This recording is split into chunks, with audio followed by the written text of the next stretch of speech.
예수님께서 30 남짓에 사역을 시작하셨습니다.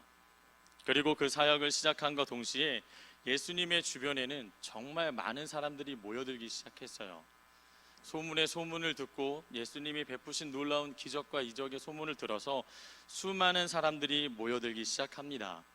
그래서 성경에서는 그런 사람들을 두고 허다한 무리 또는 수많은 무리 또한 큰 무리, 이런 식으로 정말 사람이 많았다라는 것을 표현하고 있다는 것을 알 수 있습니다. 우리가 잘 알고 있는 오병이어 사건만 해도 그래요. 오병이어 사건을 보면 성경에 보니까 먹은 사람은 여자와 어린이 외에 5,000명이나 되었더라 라고 말을 합니다. 그러니까 남자만 5,000명인 거예요. 그래서 아내가 있거나 자식이 있으면 벌써 몇만 명이 되는 겁니다. 또 다른 예로 예수님께서 바닷가에서 복음을 전할 때에 사람이 너무 많으니까 예수님께서는 그 바닷가에서 전하지 않고 배를 타고 멀리 떨어져서 설교를 하시는 것도 볼 수 있는데요. 정말 많은 사람들이 예수님이 있는 곳마다 모여드는 것을 알 수 있습니다. 그러나 우리 예수님께서는 자신을 따르는 이 허다한 무리를 보시며 그들 모두를 가리켜 제자라고 하지 않았습니다. 왜 그러셨을까요? 물론 이 무리 중에는 예수님을 향해 반감을 가진 종교 지도자들도 있었습니다. 당시 예루살렘을 중심으로 일을 했던 사두개파나 아니면 각 지역의 회당을 중심으로 일을 했던 바리새파 중 많은 사람들은 예수님을 싫어했죠. 하지만 그들 외에는 대부분 예수님을 좋아했고 그 말씀을 즐겨 들었고 따르는 자들이었습니다. 그러나 주님은 그들 모두를 참된 제자라고 하지 않았습니다. 물론 주님은 그들 모두가 정말 참된 제자가 되길 바라셨습니다. 하지만 모두를 가리켜 참된 제자라고 하지 않으셨죠. 왜 그러셨을까요? 당시 많은 사람들 마음속에는 이런 생각들이 있었을 겁니다. 그냥 추측컨대 나는 주님의 수많은 기적을 보았으니 나는 주님의 제자야. 아니면 나는 예수님을 따라 어디든 쫓아다녔으니 나는 제자야. 아니면 그도 아니면 나의 삶이 주님 때문에 윤택해졌으니 나야말로 그분의 참된 제자야 라고 생각했을지 모릅니다. 하지만 주님은 그들을 두고 참된 제자라고 하지 않았습니다. 주님은 참된 제자의 조건은 다르다고 말씀하십니다. 마찬가지로 오늘날 교회에도 이처럼 자신은 예수님의 제자입니다 라고 고백하며 살아가는 사람들이 참 많이 있습니다. 물론 저는 이곳에 있는 모든 분들이 주님의 참된 제자이기를 소망합니다. 그러나 많은 성도들이 제자됨의 근거를 오해하는 경우가 종종 있어요. 가령 예를 들면 나 교회 다녀 라고 말을 하면 나 예수님의 제자야 라고 생각하는 경우도 있습니다. 아니면 내가 예배를 잘 드리면 빠지지 않고 예배 시간에 잘 참석을 하면 나는 예수님의 제자지 라고 생각하는 경우도 있어요. 또한 봉사를 잘하면 나는 예수님의 제자로 잘 살아가고 있어 라고 이렇게 스스로 생각할지도 모릅니다. 아니면 직분을 맡았으니 나는 이제 예수님의 제자야 라고 생각할지도 몰라요. 그 밖에 또한 다른 사람들과 비교해서 내가 저 사람보다는 신앙이 괜찮지, 나는 예수님의 제자야 라고 생각할지도 모릅니다. 그러나 주님은 이것이 참된 제자의 조건이라고 말씀하시지 않았습니다. 왜 그러셨을까요? 그 답이 본문 안에 있습니다. 예수님은 본문 말씀 속에서 참된 제자의 조건에 대해 말씀하십니다. 24절 우리 다 함께 읽어보도록 하겠습니다. 이에 예수께서 제자들에게 이르시되 누구든지 나를 따라오려거든 자기를 부인하고 자기 십자가를 지고 나를 따를 것이니라. 예수님께서 당신을 따라다니는 제자들에게 참된 제자의 조건을 알려주고 계십니다. 나를 따라오려거든, 다시 말해 내 참 제자가 되려거든 3가지의 조건이 필요하다고 말씀하십니다.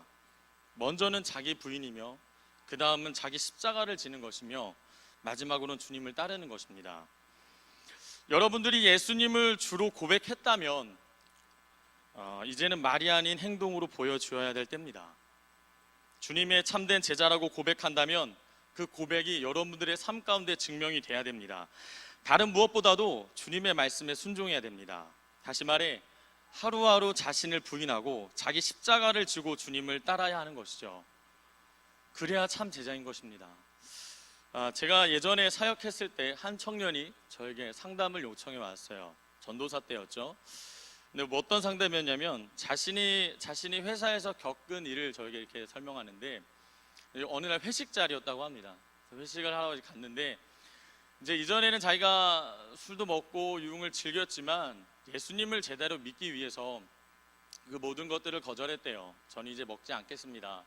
먹지 않을게요 라고 이렇게 사양을 했다고 합니다. 그러니까 주변에서 야, 너 원래 잘 마시는 아이잖아, 애잖아, 왜 안 마셔? 이렇게 된 거죠.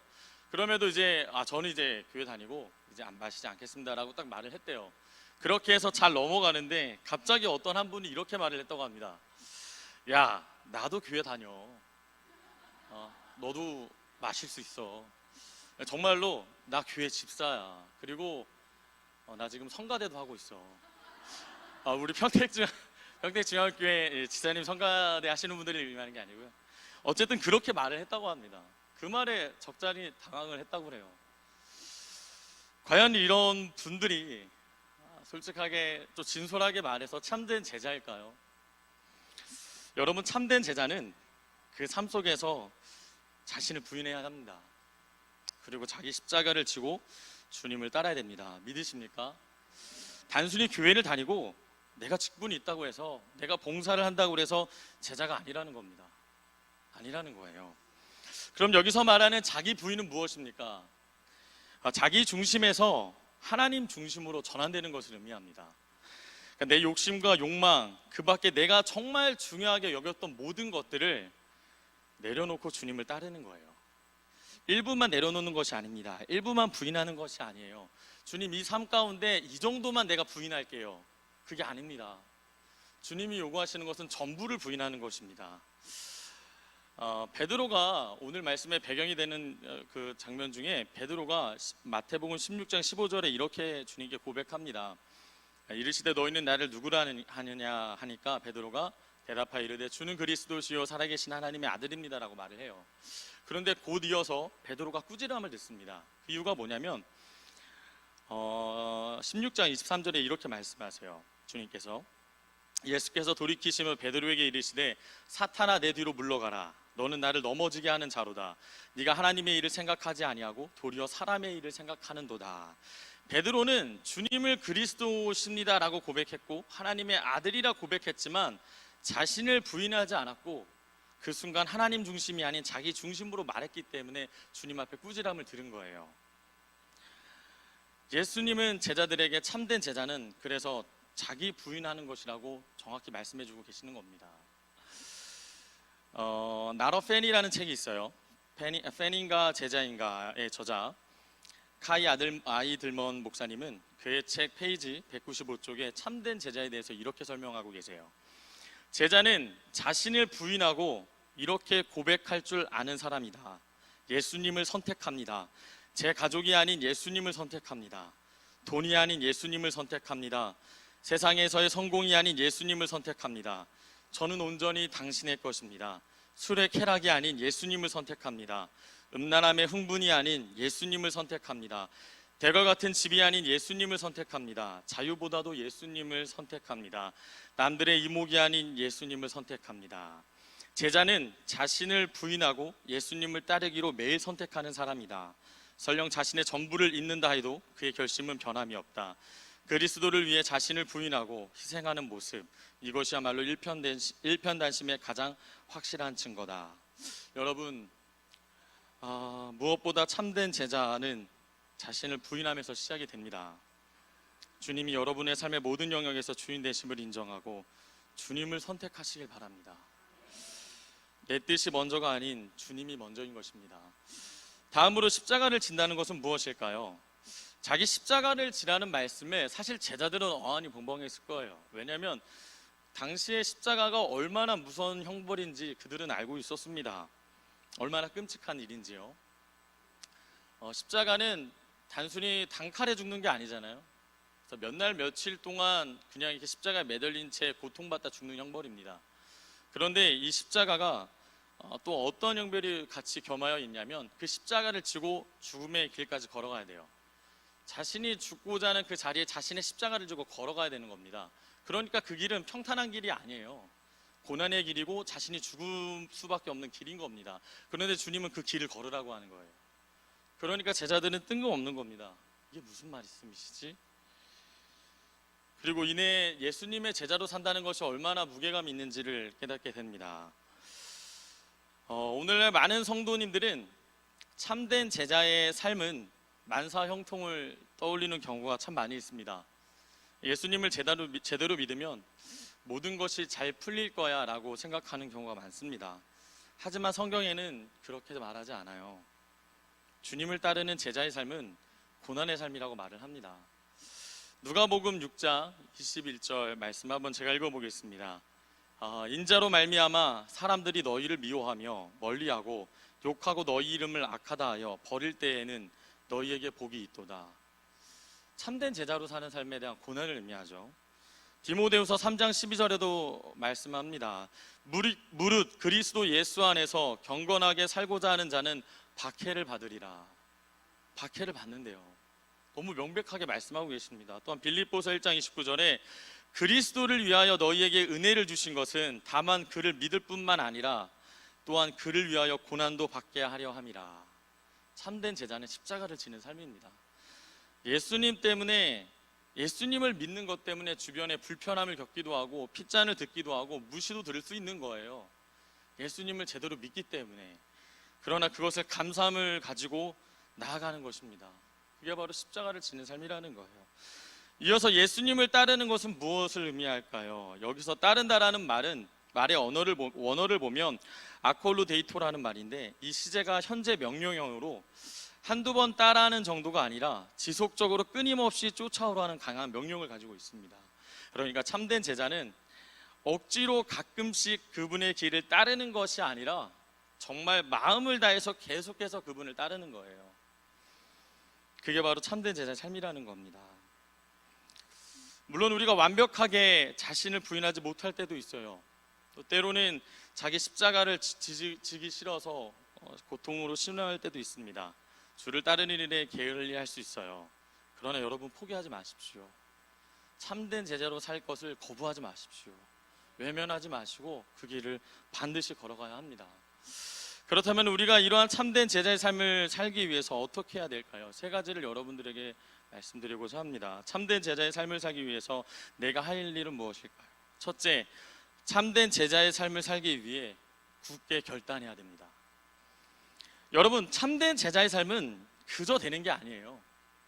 시간이 지나니까 내가 참된 제자가 됐어, 이게 아닙니다. 내 마음으로부터 굳은 결단과 결심이 필요합니다. 세상의 그 어떤 일보다 중요하게 여기고 각오를 다져야 된다는 거예요.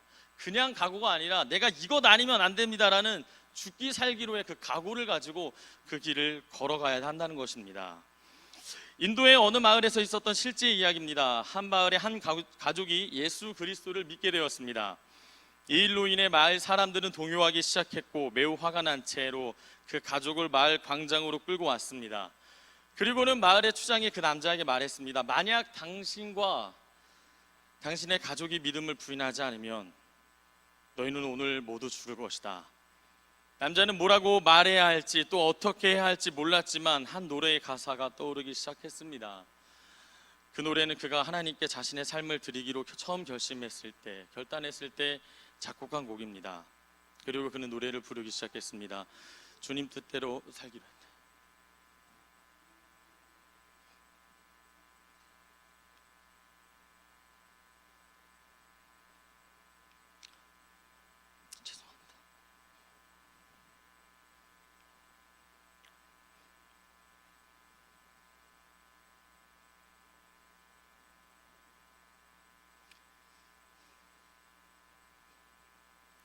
주님 뜻대로 살기로 했네. 뒤돌아서지 않겠네.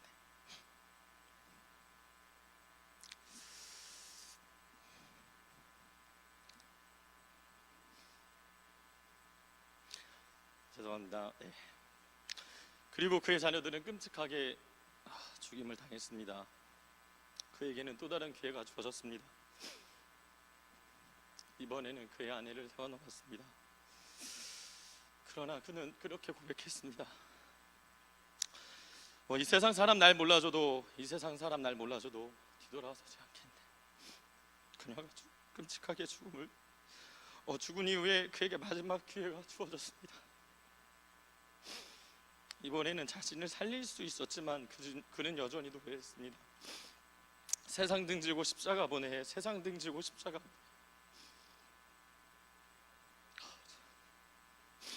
뒤돌아서지 않겠네. 그 남자와 가족들은 그날 목숨을 잃었습니다. 하지만 그곳에는 놀라운 일이 일어났습니다. 추장의 마음에 씨앗이 심겨졌고 그 씨앗이 자라서 결국에는 마을 사람들을 광장으로 불러모았고 이제 자신이 우상을 버리고 예수 그리스도를 믿기로 결심하였다고 선포했습니다. 그리고 복음은 확산되어서 온 마을을 덮고 전 지역에 퍼져갔습니다. 그들은 죽음이라는 대가를 지불하고 희생한 한 크리스찬 가정을 통해 하나님이 어떤 분인지 알게 되었고 진정한 믿음을 똑똑히 목격했기 때문입니다. 여러분, 기독교의 역사를 보면 예수님을 믿는 것은 곧 죽음을 의미하는 경우가 정말 많습니다. 내가 오늘 주님을 믿겠습니다 고백하고 그 다음 날 죽는 경우도 정말 허다했습니다. 그들은 죽기를 각오하고 예수님을 믿었죠. 근데 현재 우리나라는 사실 예수님을 믿는 것 때문에 죽음의 기로에 놓이진 않습니다. 다음 날 내가 죽을 일도 없어요. 그러나 여러분, 주를 위해 죽기를 각오한 이들의 결단은 본받아야 되지 않겠습니까? 내가 죽지 않는다 할지라도 정말 이 결단만큼은 본받아서 하루하루를 살아가야 되지 않겠습니까? 이제는 입술로만 이제 내가 살아도 주를 위해 살고 이제 내가 죽어도 주를 위해 죽네, 입술만이 아니라 여러분들의 삶 가운데 증명하시기를 바랍니다. 어쩌면 오늘날 이러한 결단이 없다 보니 많은 그리스도인들이 너무나도 쉽게 죄와 타협하고 여전히 하나님 중심이 아닌 나 중심의 삶을 살아가고 있지 않나 생각해 봅니다. 각오를 다지고 결단하십시오. 다음으로 참된 제자의 삶을 살기 위해서 내가 결단해야 될 것은, 두 번째는 참된 제자의 삶을 살기 위해서 날마다 굳게 결단해야 된다는 겁니다. 날마다 신앙생활을 할 때 조심해야 하는 순간이 있는데요, 바로 은혜 받은 다음 날입니다. 회개한 다음 날이에요. 다시 말해 내가 주님을 위해 살겠습니다라고 결단한 그 다음 순간이 고비입니다. 왜냐하면 그때 가장 유혹이 많이 있고요, 가장 넘어지기가 쉬운 수많은 일들이 우리에게 주어지기 때문이라는 겁니다. 우리의 신앙을 뒤흔드는 요소가 있어요. 하나는 사탄입니다. 베드로전서 5장 8절에 보니까 근신하라 깨어라, 너희 대적 마귀가 우는 사자같이 두루다니며 삼킬 자를 찾나니. 사탄은 아담과 하와에게 하나님 중심이 아닌 너희 중심으로 살아갈 것을 유혹했습니다. 오늘날도 마찬가지예요. 우리가 결단하는 그 순간 어떻게 유혹하냐면 하나님 중심이 아닌 네 뜻대로 살아라고 우리를 유혹합니다. 또한 적당히 하라고 유혹해요. 적당히 부인하고 적당히 십자가 지고 적당히 주님을 따르고, 주일에는 주님 뜻대로 살았으니 월요일부터는 네 마음대로 해, 수요일에 다시 회복하면 되잖아. 이런 어떠한 적당한 유혹으로 우리를 넘어뜨리려고 한다는 것이죠. 또한 신앙을 뒤흔드는 다음 요소는 무엇이냐면 바로 나 자신입니다. 육신의 정욕이라는 거예요. 갈라디아서 5장 17절 보니까 육체의 소욕은 성령을 거스르고 성령은 육체를 거스르나니 이 둘이 서로 대적함으로 너희가 원하는 것을 하지 못하게 하려 함이라. 그러니까 내 스스로 내 마음 가운데 육신의 정욕들이 계속 날뜁니다. 그래서 주님께 순복하기보다는 대충 타협을 맺으며 살아가려고 해요. 오늘 이만큼 기도했으니, 오늘 이만큼 헌신했으니 이제 좀 쉬자, 긴장을 조금 풀어놓고 조금만 내 뜻대로 살아보자라고 우리 스스로를 유혹한다라는 것이죠. 그래서 우리는 날마다 각오가 필요합니다. 지금 이 순간의 결단만이 아니라 내일 아침이 시작되는 그 하루의 삶 가운데서도 결단이 필요해요. 믿음의 선진들이 아침 저녁마다 주님 앞에 무릎을 꿇었습니다. 그들이 그렇게 하지 않으면 참된 제자의 삶을 살아내는 것이 너무나도 어려웠다는 것을 알았기 때문이에요. 필사적으로 매일같이 주님 앞에 몸부림칠 수밖에 없었던 겁니다. 여러분들도 하루하루 참된 제자의 삶을 살기 위해서 결단하고 주님께 엎드리시기 바랍니다. 날마다 굳게 결단하시길 바라요. 마지막으로 참된 제자의 삶을 살기 위해 내가 할 일은 무엇이냐면, 세 번째는 참된 제자의 삶을 살기 위해 날마다 성령의 충만함을 구해야 합니다. 아무리 강조해도 부족함이 없죠. 각오만으로 모든 것이 해결되면 좋겠지만 사실 우린 너무 연약합니다. 너무 연약해요. 정말 너무 연약해서 기도하고 얼마 지나지 않아 죄를 범할 정도로 우리는 너무 연약합니다. 그래서 우리에겐 결단도 필요하고 날마다 결단하는 삶도 필요하지만 가장 중요한 것은 성령 하나님의 도움을 구하는 것이 필요합니다. 끊임없이 구해야 된다는 것이죠. 예수님의 제자들도 결단을 가지고 주님을 따랐지만 죽음 앞에서, 그리고 핍박과 고난 앞에서는 뒤로 물러 넘어지는 모습을 보였습니다. 그러나 그들이 성령에 충만했을 때, 그들이 성령의 은혜 안에 거했을 때 그들은 참된 제자의 길을 굳굳이 걸어갈 수 있었어요. 여러분들이 결단하고 또 날마다 결단하고 또한 날마다 성령 안에서 하나님 앞에 구했을 때 이 참된 제자의 길을 걷게 될 것을 확신합니다. 말씀을 마치고자 합니다. 마태복음 16장 24절 오늘 본문 말씀, 이에 예수께서 제자들에게 이르시되 누구든지라고 말을 해요. 누구든지 나를 따라오려거든. 예수님은 누구든지 예수님을 따르기를 원하십니다. 여러분들의 삶이 어제 어떠했을지는 여러분만이 압니다. 그러나 오늘 이 순간 참된 제자의 길을 걸으시면 됩니다. 지난 과거에 어떤 죄를 졌는지 주님은 보시지 않아요. 그저 참된 제자의 길을 걷기를 원하십니다. 저는 그래서 여러분들이 오늘 이 시간 결단하기를 원하고 성령의 도우심을 구하고 그 은혜 가운데 거하기를 소망합니다. 우리가 그렇게 걸어갈 때에 로마서 8장 18절의 말씀처럼 생각하건대 현재의 고난은 장차 우리에게 나타날 영광과 비교할 수 없도다. 그 영광의 길을 걸어가는 거예요. 이 땅 가운데서는 고난이고 슬픔이고 어려움일지 모르지만 주님이 함께 하심으로 기쁠 수 있고 영광의 길이기 때문에 걸어갈 수 있는 것입니다. 십자가를 지고 그리고 자기를 부인하고 주님을 따르기를 주님의 이름으로 축복합니다.